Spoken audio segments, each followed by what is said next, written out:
Selamat malam, Bapak, Ibu, Saudara-saudara. Suara saya sudah jelas didengar ya? Sudah.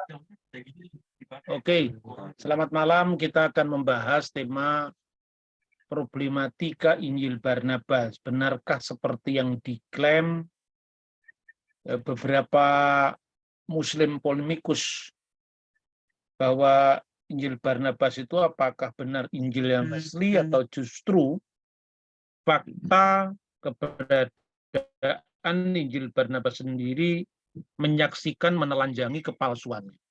Nah, ini saudara-saudara sangat terkenal sekali di dalam dialog Kristen Islam.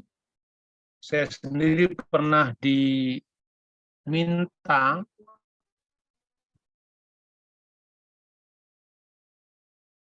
oleh IAIN Salatiga beberapa saat yang lalu sebelum PAN biasa dalam sebuah seminar nasional yang diselenggarakan oleh Yayasan Hidayah Bangsa dan IAIN Salatiga yang mengangkat tema problematika Injil Barnabas. Karena bagi teman-teman Muslim di sana, khususnya di Fakultas Usuluddin, itu menyadari bahwa dialog lintas agama itu tidak bisa didasarkan atas Injil palsu atau dokumen palsu. Karena ini akan merusak dialog itu sendiri. Dan saya menyambut keterbukaan ini dengan hadir dan disambut sangat baik dengan dialog yang sangat terbuka. Intinya bahwa teman-teman panitia yang menyelenggarakan seminar nasional ini menunjukkan bahwa kesadaran historis mereka kalau Injil Barnabas itu tidak pantas dimajukan dalam dialog Kristen Islam. Nah, kita sekarang akan melihat bagaimana awal tersiarnya Injil Barnabas. Sengaja saya tulis kata Injil ini dalam tanda petik, karena sesungguhnya dokumen palsu ini tidak layak disebut Injil. Sehingga kata Injil yang saya beri tanda petik ini menunjukkan artinya Injil yang palsu, bukan Injil yang asli. Awal tersiarnya buku yang dinamakan The Gospel of Barnabas, itu baru terlacak, catatannya maksud saya, tersiarnya di publik itu baru tahun 1715. Dia disebut dalam buku Bernard de Lamoni dalam Menagiana volume 4 di Paris. Lalu 3 tahun kemudian, 1718, John Toland dalam bukunya Nazarenes or Jewish, Gentile and Mohammedan Christianity, dia menulis bahwa it is the Mohammedan gospel never before publicly made new among Christian. Jadi Injil ini akhirnya diterima oleh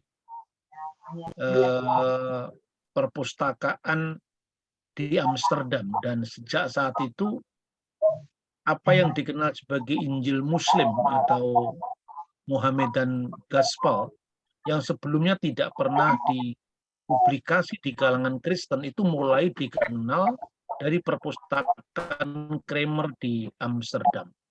1734 John Seal dalam terjemahan Al-Quran dia mengisahkan adanya kabar burung penes Spanyol yang diperkenalkan oleh orang yang bernama Mustafa de Arandi. Kemudian 1738 naskah Injil Barnabas ini dipindahkan dari Prusia ke perpustakaan Wina hingga saat ini. Lalu tersebarnya buku ini lebih luas lagi ketika buku ini diterjemahkan ke dalam bahasa Inggris dengan mencantumkan teks aslinya bahasa Italia. Ya, Injil Barnabas ini pertama kali lalu diterjemahkan dalam bentuk bilingual dengan mencantumkan naskah aslinya oleh seorang yang bernama Lonslet dan Laura Rack. suami istri yang menerjemahkan ini baru tahun 1907. Dan 1 tahun kemudian 1908 Injil Barnabas ini diterjemahkan dalam nama Dr. Khalil Sa'adah dari Gereja Ortodok Koptik di Alexandria. Jadi artinya baik Tuan dan Nyonya Rak sendiri adalah seorang Katolik yang menerjemahkan buku itu, dan kemudian ketika diterjemahkan pertama kali dalam bahasa Arab juga diterjemahkan seorang Kristen Koptik. Jadi yang menyebarkan buku ini ke masyarakat lebih luas itu adalah orang Kristen sendiri, dengan motivasi bahwa buku ini adalah buku palsu yang harus dikenal kepalsuannya. Makanya dalam teks aslinya yang ditulis dalam bahasa Itali itu disebutkan tentang kurang lebih 100 halaman introduction atau kata pengantar yang menyebutkan bahwa buku ini palsu.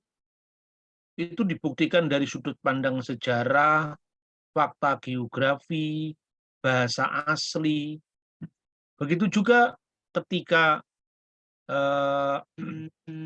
seorang Kristen Koptik yang bernama Khalil Sa'adah menerjemahkan ke dalam bahasa Arab, dia juga menulis kata pengantar yang membuktikan kepalsuan Injil ini dalam pembaca publiknya. Nah, naskah yang diterjemahkan oleh Khalil Sa'adah ini kemudian masuk ke perpustakaan Abuna Kanawati yang sangat terkenal itu karena dia seorang Islam muluk. Dia dari gereja Koptik Katolik di Alexandria, dan kemudian lewat Abuna Kanawati ini atau pendeta Kanawati ini, buku ini dipinjam oleh seorang apologet Muslim yang sangat terkenal, namanya Muhammad Rashid Ridha. Muhammad Rashid Ridho ini adalah seorang murid dari Tuh. Ya, kemudian dari terbitan bahasa Arab yang diterjemahkan Muqaddimah Injil Barnaba. Kenapa ada istilah Muqaddimah atau introduction? Karena yang ditonjolkan adalah kata pengantar yang membuktikan kepalsuan Injil Barnabas. Nah, itulah kira-kira kejujuran akademik orang Kristen yang karena dia ingin membedakan mana Injil yang asli, mana Injil yang abal-abal. Tapi kemudian ketika jatuh ke tangan Rashid Ridha, setahun kemudian buku ini terbit, 10 tahun kemudian buku ini seluruh catatan kritisnya dalam bahasa Arab. Seolah-olah buku ini adalah buku yang asli. Begitu juga karya terjemahan bahasa Inggris dalam bentuk bilingual yang ditulis oleh Lonsdale dan Laura Rak, ini suami istri, itu jatuh ke tangan penerbit Islam di Pakistan, namanya Aisyah Bawani Wakaf. Buku ini jatuh ke tangan Islam, naskah Latin, naskah asli bahasa Itali juga dibuang, tinggal tipis gitu separuh bahasa Inggris saja, terdiri dari 222 pasal, di mana introduction atau kritik terhadap Injil Barnabas yang membuktikan kepalsuannya itu juga dibuang. Jadi artinya penerbit Islam sudah mengerti kalau buku ini buku palsu. Tapi karena isinya itu menguntungkan agama Islam, khususnya dalam rangka dakwah terhadap orang Kristen, maka Injil ini dipublikasi. Jadi ini sesungguhnya sejarah ketidakjujuran yang harus diungkap. Nah, inilah apa fakta tersebarnya penerbit modern mulai mengenal buku yang nama Injil Barnabas. Di Indonesia, 2 naskah inilah yang menjadi babon atau sumber terjemahan. Injil Barnabas pertama kali diterbitkan dalam bahasa Indonesia, diterbitkan di Bandung. Judulnya Injil Barnabas 2 jilid. Itu diambil dari naskah berbahasa Arab.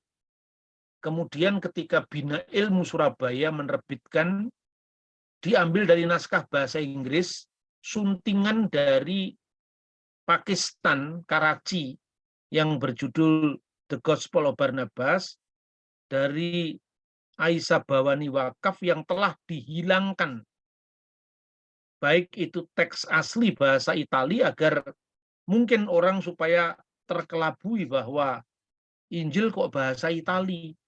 Padahal bahasa Itali itu baru ada sebagai pengembangan dari bahasa Latin pada abad ke-13.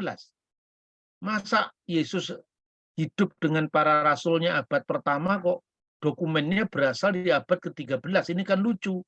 Makanya mungkin karena itu niatan baik atau panggilan ilmiah dari Lonsdale dan Laura ini tidak digubris sehingga dimunculkan teks bahasa Inggris itu dengan terjemahan bahasa Indonesia seolah-olah ini Injil yang asli karena di dalamnya ada Nabi Muhammad. Sementara pernah juga terbit dalam bahasa Indonesia yang diterjemahkan juga dari bahasa Arab oleh Abu Bakar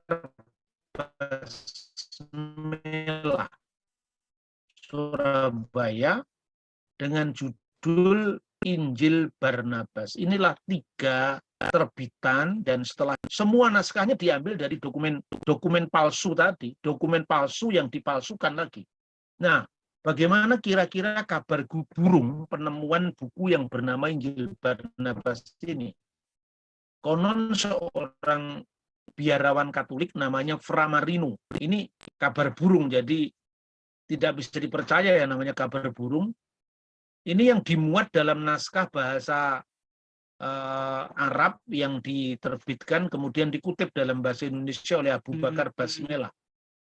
Konon Fra Marino itu menemukan sebuah buku bersampul kulit bertinta emas di perpustakaan Paus Sixtus kelima.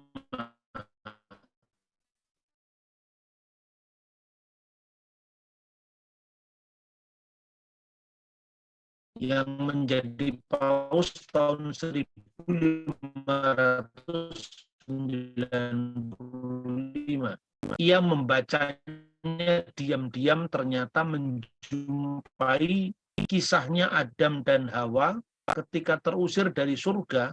La ilaha illallah Muhammad Rasulullah Allah. Ternyata punya, lalu berdasarkan buku ini dimuat dari bahasa Arab yang sebetulnya itu pertama dikutip dari bahasa Spanyol oleh orang yang bernama Mustafa de Arande, yang ternyata dari pembuktian yang dilakukan oleh Khalil Sa'adah, kemudian Tuan Lonsdale dan Laura Rak, ternyata orang yang sama dengan Fra Marino. Jadi Fra Marino menulis dalam bahasa Itali, habis itu dengan nama lain yaitu nama Mustafa de Arande, dia menerjemahkan kembali ke dalam bahasa Latin. Pertanyaannya, kenapa orang ini begitu bersemangat untuk menulis Injil setebal 222 pasal? Padahal biasanya kalau Injil itu aslinya ya paling banter ya 24 pasal seperti Injil Lukas, 28 pasal seperti Injil Matius. Ini sampai 222 pasal. Kalau benar Mustafa de Arande itu bahasa Itali, lalu diterjemahkan dalam bahasa Spanyol. Nah, ada banyak analisis dari para ahli yang ternyata Fra Marino itu adalah korban politik gereja Katolik yang dikenal Inkuisisi. Inkuisisi itu sebuah pemaksaan beragama yang waktu itu diterapkan oleh gereja yang dilakukan untuk orang Yahudi dan Islam di Spanyol dari Marga Morisco dan Marino. Nah, Fra Marino itu masuk Katolik dengan terpaksa karena inkuisisi tadi. lalu setelah lulus seminari dan mungkin dia sudah diangkat jadi imam, hatinya tetap Islam. Sampai ia berkesempatan menulis Injil Barnabas sebagai Injil balas dendam karena politik inkuisisi gereja tadi. Nah, inilah saudara-saudara terjemahan pertama The Gospel of Barnabas dalam bahasa Inggris oleh Laura Rack tadi yang diterbitkan di Oxford Clarendon Press tahun 1907. Yang di samping kiri itu adalah The Gospel of Barnabas edisi Pakistan yang menunjukkan menghilangkan pasal-pasal, menghilangkan halaman introduction yang membuktikan kepalsuan buku ini. Nah, ini dalam bahasa Arab, Injil Sa'adah tahun 1908 di tangan Rashid Rida tadi saya sampaikan dalam majalah Al-Manar, catatan kritis Khalil Sa'adah dihilangkan. Edisi ini kemudian diperkenalkan pertama kali oleh seorang Muslim, profesor dari Al-Azhar, yang pertama kali memperkenalkan buku ini dalam kunjungannya ke Indonesia. Ya, waktu itu beliau mengunjungi IAIN Sunan Kalijaga, dan sejak saat itu Injil palsu ini diterjemahkan dalam bahasa Indonesia, baik dalam naskah sumber dari bahasa Arab yang diterjemahkan oleh seorang Kristen Koptik tadi, maupun diterjemahkan oleh Tuan dan Nyonya Rak dalam bahasa Inggris. Nah, saudara-saudara, ini faktanya ya, sebelum kita masuk dalam pembuktian dari pasal-pasal Injil Barnabas sendiri tentang kepalsuan Injil ini, kita bisa menemukan beberapa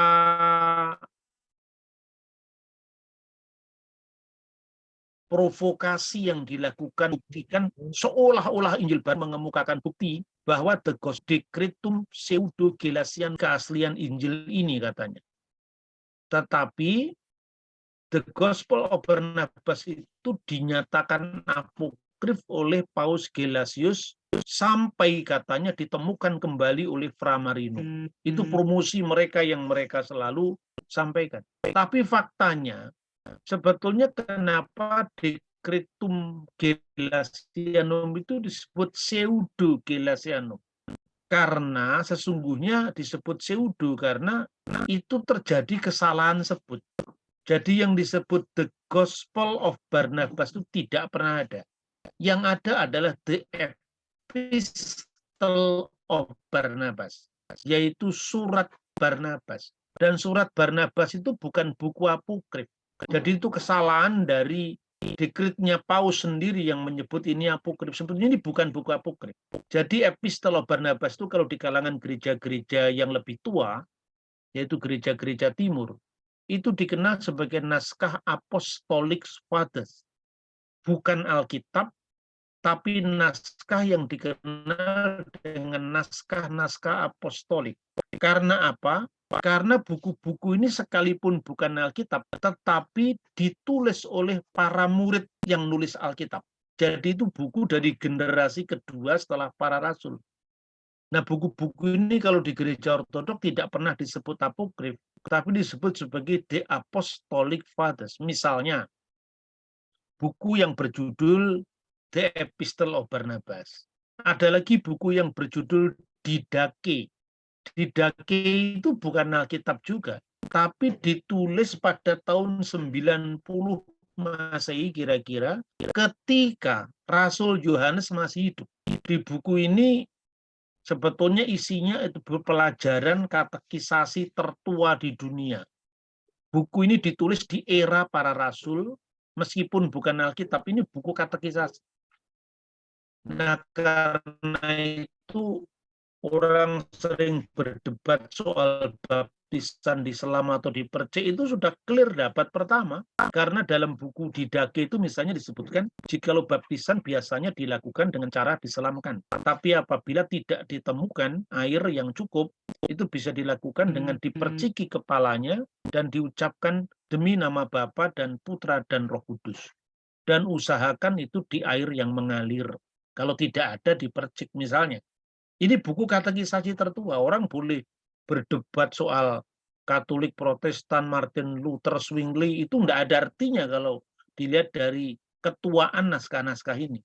Jadi itu sebabnya naskah-naskah yang disebut Apostolic Fathers ini penting karena ini menyingkapkan periodisasi sejarah yang sangat tua sebelum konsili-konsili ekumenik digelar oleh gereja, jauh sebelum terjadi perpecahan gereja antara Katolik dengan Ortodok, antara Protestan sama Katolik yang itu baru muncul di abad 11 dan abad 15. Nah, The Gospel of Barnabas ini rupanya salah sebut dari naskah lain yang dikenal dengan Epistle of Barnabas, dan satunya lagi itu buku apokrif memang, yaitu abad ke-5, namanya Kisah Rasul Barnabas. Kedua buku ini tidak ada sama sekali yang isinya berbeda dengan Injil Barnabas. Sekalipun satunya buku apokrif, itu isinya hanya menceritakan dari tradisi lisan yang kemudian dituliskan,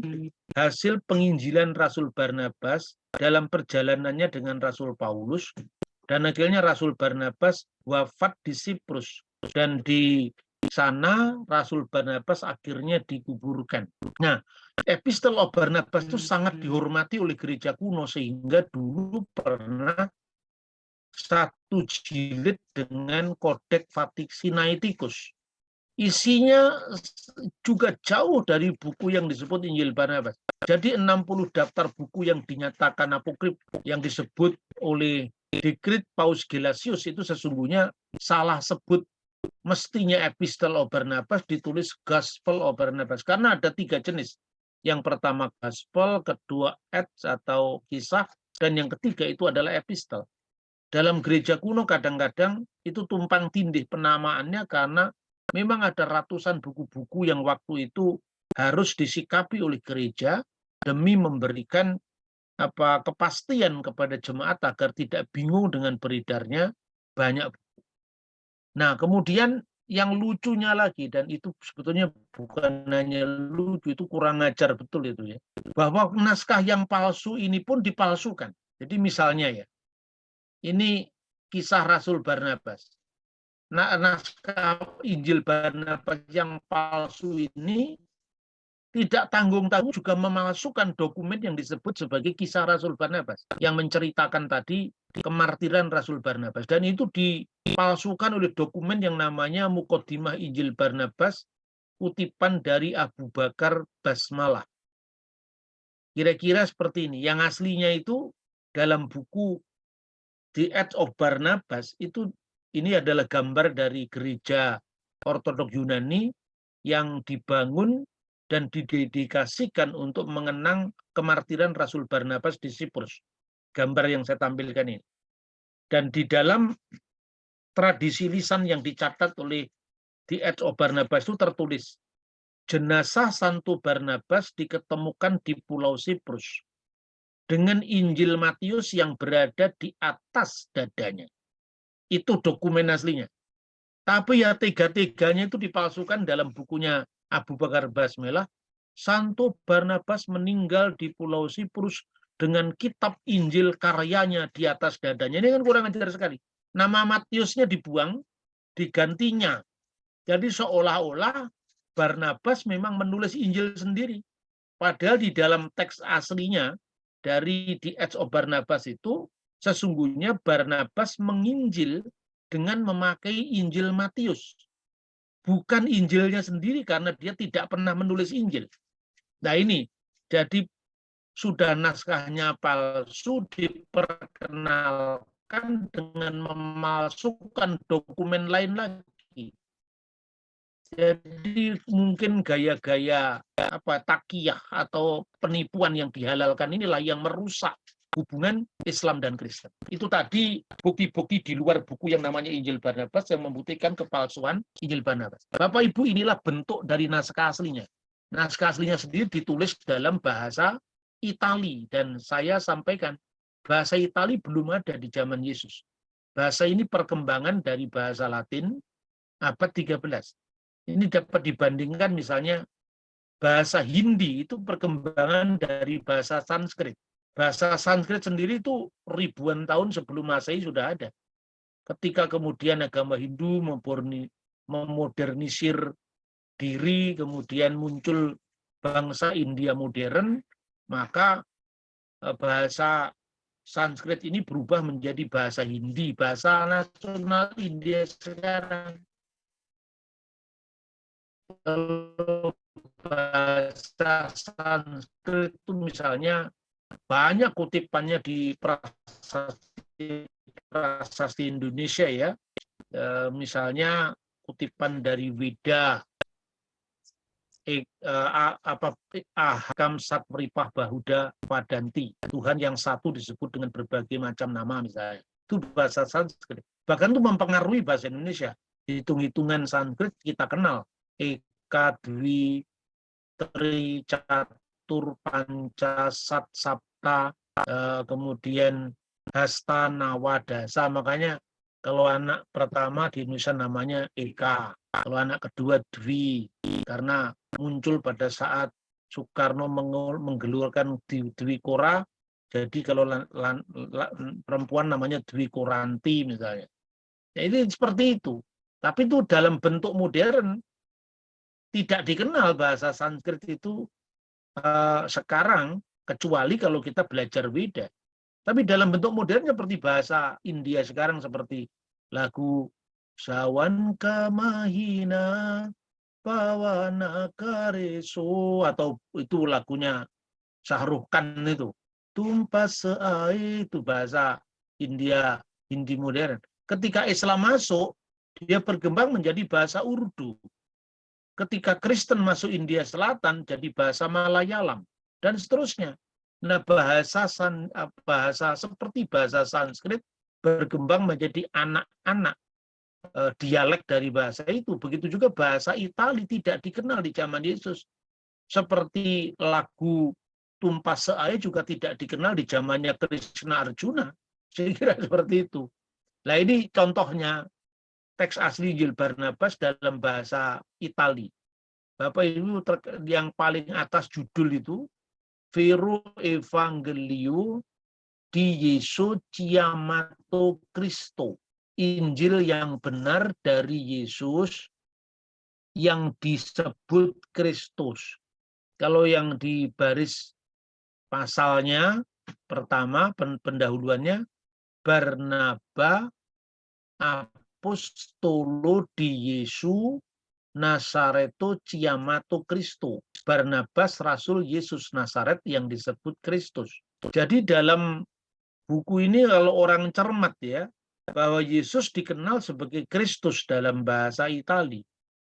Tapi kalau kita membaca di ayat pasal 96, Yesus mengatakan, aku bukan Mesias. Jadi pasal 96 Yesus mengatakan saya bukan Mesias, tetapi di judulnya Yesus yang disebut Kristus. Tidak mungkin seorang murid Yesus yang hidup di abad pertama Masehi tidak mengerti kalau Kristus itu adalah padanan kata Yunani untuk istilah Ibrani Masiah. Ini mustahil. Kalau seorang Muslim di Indonesia tidak ngerti padanan kata, misalnya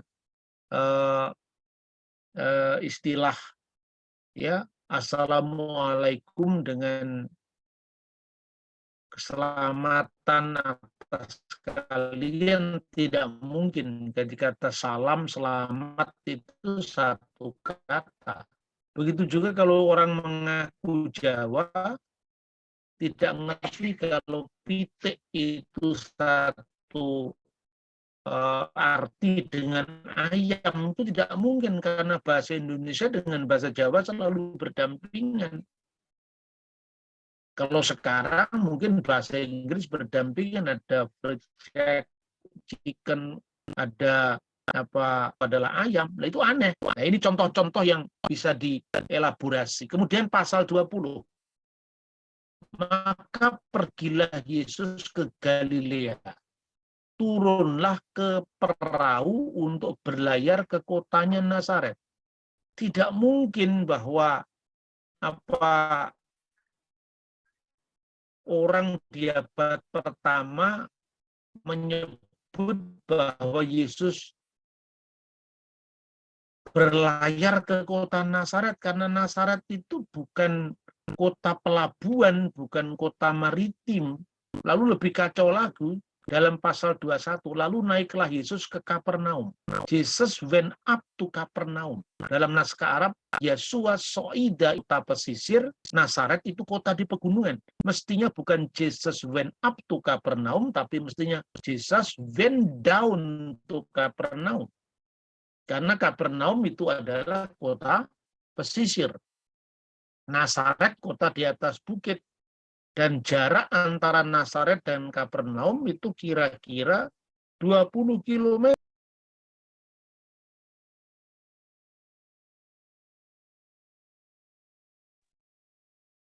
Wah, Pak Bambangnya ketendang keluar ya.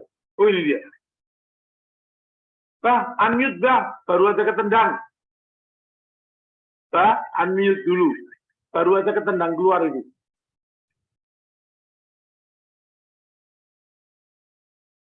Share-nya, bah.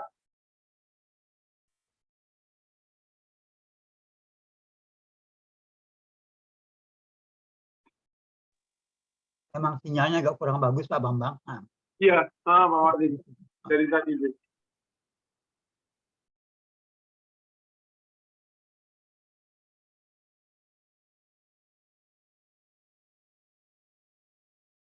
Wah, ini. Gara-gara Pak Bambang kita 82 orang ya. Bapak Ibu sebentar ya, ada gangguan teknis dari tempat Pak Bambang. Beliau tadi ketendang keluar. Nah, sekarang lagi coba diupayakan kembali.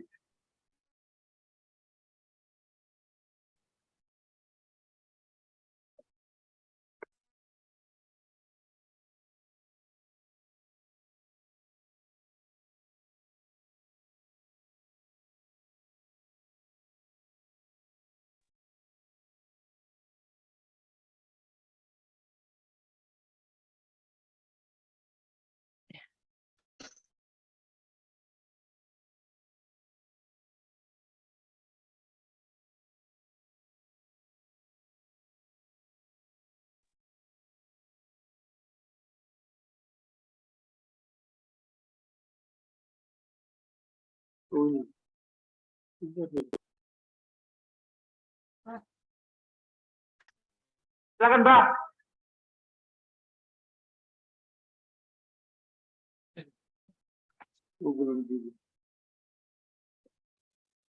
Iya, tadi sampai di mana saya bicara ya? Sebelum ini, Pak. Jauh sebelum ini. Sampai kesalahan geografis ini. Kesalahan geografis. Sampai Kapernaum. Ya. Iya.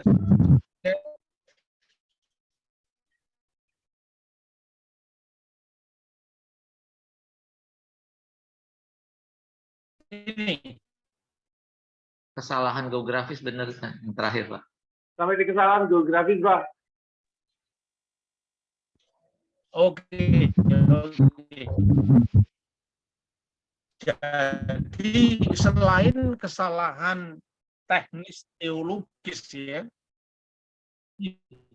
tidak mungkin orang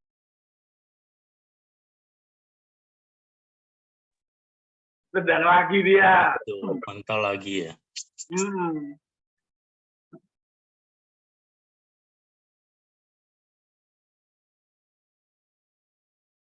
Nggak usah pakai kamera aja, Pak Bambang. Iya, nanti saya ituin, Bu. Saya sampaikan, Bu. Ya, maaf. Di sini Ya, sinyalnya kurang naik turun. Pak Jarwo. Mungkin sementara nggak usah pakai kamera dulu aja kali ya, si Aba ya. Begitu ya. Oh, iya, boleh, iya, boleh, iya. ya. Apa namanya? Yang penting ini aja, share screen-nya aja, Bah. Ini ya. Ya. Ayo, Bah, silakan, Bah. Mainkan. Oke, ya saya lanjutkan. Jadi kalau di gereja Yerusalem itu mereka berbahasa Yunani dan ada yang berbahasa Ibrani atau Aram. Maka dalam Kisah Rasul 6 ayat 1 itu terjadilah masalah misalnya antara orang Yahudi yang berbahasa Yunani dan orang Ibrani. Orang Ibrani itu kalangan gereja Yerusalem yang lokal, berasal misalnya 12 rasul itu ya. Petrus, Andreas, tapi Markus itu adalah orang yang berbahasa Yunani karena namanya aja nama Latin. Kemudian Stefanus itu orang Yahudi yang berbahasa Yunani. Jadi bahasa Yunani, bahasa Ibrani itu bahasa yang tidak asing bagi orang Israel di abad pertama, misalnya Bet Knesset, artinya rumah ibadat, lebih dikenal dengan sinagogi, yaitu bahasa Yunani. Tapi ini aneh, orang Yahudi abad pertama katanya tidak tahu kalau kata Kristus itu adalah sama dengan Mesias. Lalu kesalahan fakta geografis. Pasal 20 Injil Barnabas, maka pergilah Yesus ke Galilea, turunlah ia ke sebuah perahu untuk berlayar ke kotanya Nazaret. Bagaimana mungkin Nazaret bisa dilayari?